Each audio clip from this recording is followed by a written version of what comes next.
Have you ever struggled to find the right words to express your anger? It's a moment we've all experienced. You're miffed, peeved, or downright furious, but the words just elude you. You're left fumbling for the right vocabulary to convey just how upset you are. Well, worry no more. Today we're embarking on a linguistic journey exploring 5 different verbs that can be used to express anger. These aren't your everyday, run-of-the-mill words. These are verbs that pack a punch. Words that convey the depth and breadth of your frustration. They're verbs that can help you articulate your emotions with precision and flair. Whether you're venting to a friend, writing a sternly worded email, or crafting a fiery piece of prose, these 5 verbs will serve as your expressive arsenal. So let's expand your vocabulary and dive into these 5 verbs. First on our list is the verb to bother. When we say something is bothering us, we mean that it is causing annoyance or irritation. It's like a pesky fly buzzing around, not necessarily harmful, but certainly distracting and unwelcome. Let's look at some examples. Imagine you're trying to focus on a complex task at work, but there's a constant noise coming from the construction site next door. You might say, "The noise from next door is bothering me." Or perhaps there's a persistent issue at home that's been on your mind. You could express this by saying, "This plumbing problem has been bothering me all week." It's also used to express concern or worry. For instance, if a friend seems upset, you might ask, "Is something bothering you?" So remember, when something annoys you or causes you worry or discomfort, it bothers you. The next verb we have is to bug. This is a fun, informal term that we use when something or someone is bothering us, particularly in a repetitive or persistent way. Picture this. You're trying to concentrate on a book, but a fly keeps buzzing around your head. That fly is bugging you. Just like that pesky fly, when a person or situation is constantly demanding your attention, causing you annoyance or hindering your progress, they are bugging you. For instance, if your little brother keeps poking you while you're trying to watch your favorite show, you could say, "Stop bugging me, I'm trying to watch TV." Or maybe your friend keeps asking you the same question over and over despite you having already answered it. That's another example of being bugged. You could tell them, "You're bugging me with the same question, I've already answered it." So when something irritates you repeatedly, it bugs you. Moving on, our third verb is to exasperate.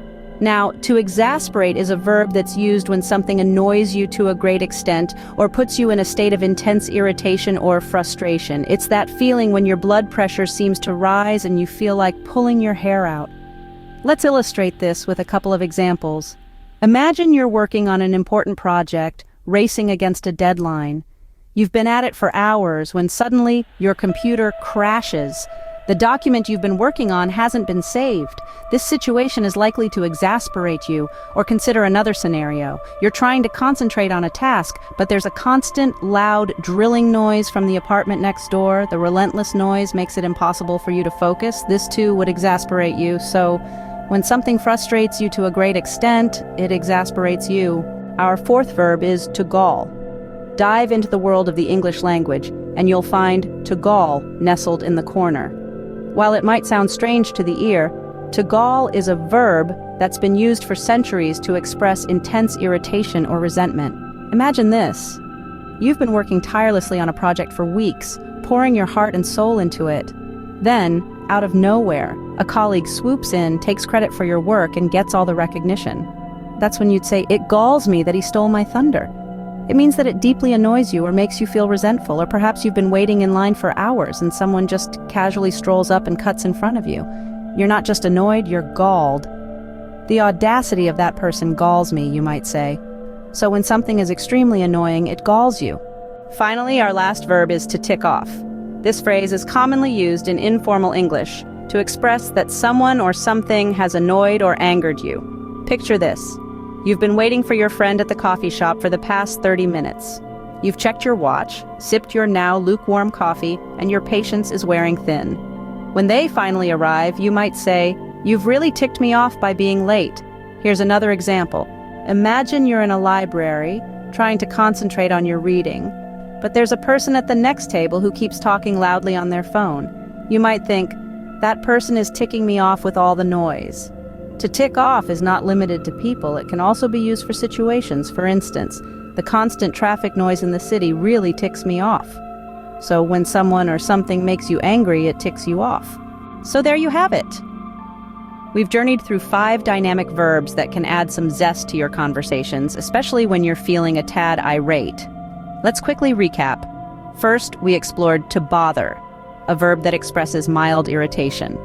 We then moved on to bug, which is a little stronger and conveys persistent annoyance. Our third verb, to exasperate, shows a higher level of frustration, while to gall implies a deep resentment or bitterness. Last but certainly not least, we discussed to tick off. This phrase is perfect for those instances when someone has really gotten under your skin. Each of these verbs has its own unique shade of meaning, allowing you to express your anger more accurately and vividly. So, why not try sprinkling them into your daily conversations? You might be surprised at how much they can enhance your expressive capabilities. Next time you feel angry, remember these 5 verbs to better express yourself. Until next time, keep expanding your vocabulary.